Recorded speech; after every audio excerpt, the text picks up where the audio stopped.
غزل له نظر مې داسې له نظره ساتي، نظر مې داسې له نظره ساتي لکه لباس نه چې کونتره ساتي. هغه زمونږ له حاله څه خبرېږي، هغه زمونږ له حاله څه خبرېږي، هغه بس خپله شمله بره ساتي. خپل بچي ټول اسلام آباد ته یوسي، د قام بچي ټول بې هنره ساتي. خپل بچي ټول اسلام آباد ته یوسي، د قام بچي ټول بې هنره ساتي. ځان ته د خیال ده په ماښام راوځي، مین د لار له مازدیګره ساتي. آخري شعر د تا وي حضرت تل په لمبو نیولی، ستا حضرت ستا تصویر له لمره ساتي.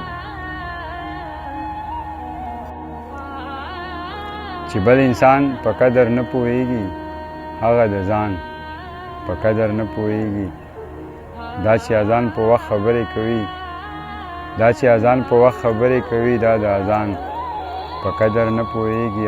جانان ته تل سلام په دوه لاسه کړو، هسې جانان په قدر نه پوهېږي.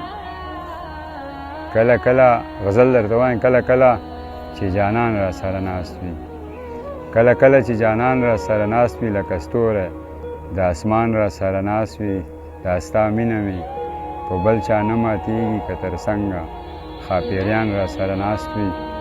وایم هر څه مې له دې سړي قربان کړی، چې څوک خوا کې پریشان را سره ناست وي. بې له تا مې علاج ګران د زړه سره، بې له تا مې علاج ګران د زړه سره، که بې شماره طبیبان را سره ناست وي. دې ملګرو نه قربان شمه حضرته، داسې تل په بیابان را سره ناست وي.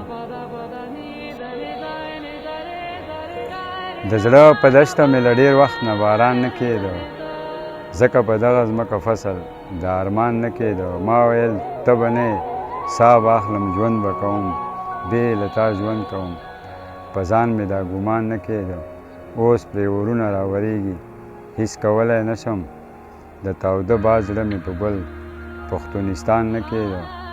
دا پورې کلي ته څوک راغلل، جوړې بیا آباد شو، دا پورې کلي کې له ډېر وخت نه اذان نه کېده.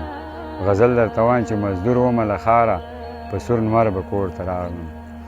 مزدور ومه له ښاره، په سور لمر به کور ته راغلم. نهر به کور نه ووتم، نهر به کور ته راغلم. څه سوال مې نه کړه، ښار کې مې د خښتو مزدوري کړه. څه سوال مې نه کړه، ښار کې مې د خښتو مزدوري کړه. پولی پولی لاسونه مازدیګر به کور ته راغلم. همزولو به ګودر کې ویل چې ستاسې چم ته لاړو، همزولو به ګودر کې ویل چې ستاسې چم ته لاړو. په منډه منډه زر زر د ګودر به کور ته راغلم. بچي به مې په پښه جامو کې وږي تږي ناست وو، بچي به مې په پښه جامو کې وږي تږي ناست وو. ملګرو چې پروازې د اختر به کور ته راغلم. خو مور به مې له سترګو خوشحالۍ اوښکې راتللې، خو مور به مې له سترګو خوشحالۍ اوښکې راتللې. که ډېر کالونه پس روغ له سفر به کور ته راغلم. له هغې چم مې زړه نه صبرېدو کنې حضرته، په زړه زخمي زخمي پرهر پرهر به کور ته راغلم. دوه شعرونه دي غزل نه مخکې. دا چې پښتو وایي پښتو نه کوي، دا چې پښتو وایي پښتو نه کوي. خوشحال ګیله به له هغو نه کوي. اوس خو اکثر کمسی ځوانانو کړي، اوس خو اکثر کمسی ځوانانو کړي. پیغلې اوس فخر په کمسو نه کوي. غزل ده چې یوازې ناست ومه کتاب مې کتو، حق حیران شوم. یوازې ناست ومه کتاب مې کتو، حق حیران شوم. باب و د مور او پلار اداب مې کتو، حق حیران شوم.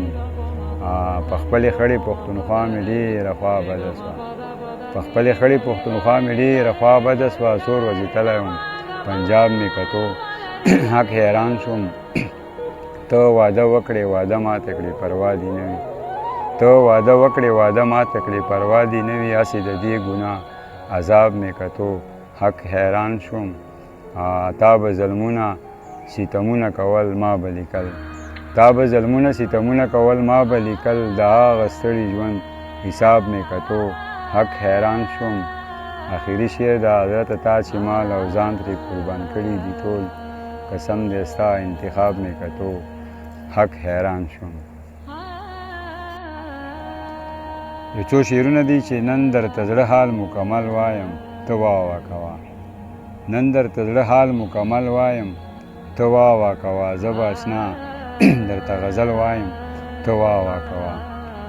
کله دې زړه کله لیمو او کله ځان دې بولم کله دې زړه کله لیمو او کله ځان دې بولم کله له مینې درته ګل وایم ته وا کوه حضرته تا ته مینامه قسم دې نه خوښېږي حضرته تا ته به پاګل وایم ته وا کوه لنډ بار غزل ده چې دا زمونږ کور دی خان دا زمونږ کور دی خان ټول په لوګي تور دی خان ستا په شان د ځان نه یم هر غریب مې رور دی خان دلته خلق څادر ساتي تا خو جوړ لاور دی خان ستا محفل نه درځم ما لره پیغور دی خان ستا محفل نه درځم ما لره پیغور دی خان ستا ماڼۍ کې ژوند دی جي دلته شور ماشور دی خان بیا حضرت بلاس کلی بیا حضرت مسکور دی خان